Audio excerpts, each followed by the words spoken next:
was being a bit lenient towards the second question, to the second answer, because he's naturally assuming that the student who has written a good first answer is a good student.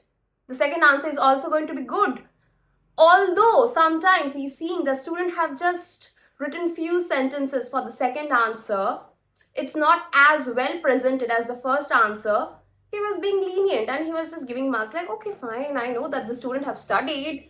But for the students who have not written a good structured, I mean, they have just not, suppose they have not written the answer at all to the first question, or might have just made up something, have written, he naturally assumed that, the student is not prepared. So he strictly checked the second answer, found out errors more in the second answer.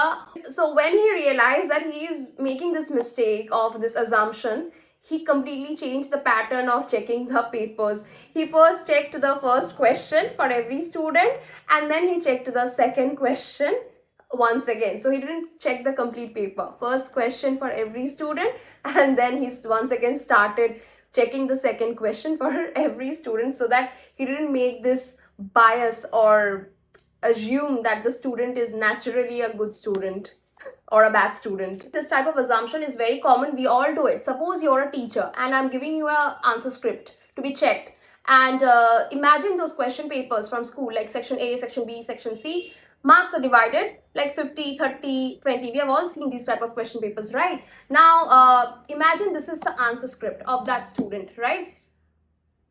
Imagine the first paper, MCQ of 30 marks, empty or filled with rubbish answer, okay? So all red cross, 0 out of 30.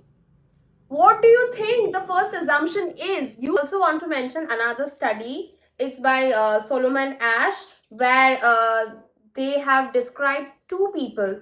Now, the two people are Alan and Ben. Now, let's describe Alan. Alan, intelligent, industrious, impulsive, critical, stubborn, envious.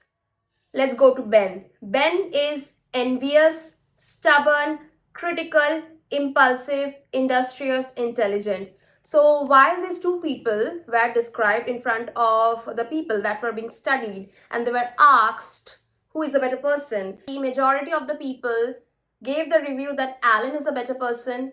Now let's take a different example. A very hyperactive boy or girl in class who is not paying attention in class, who is breaking the rules,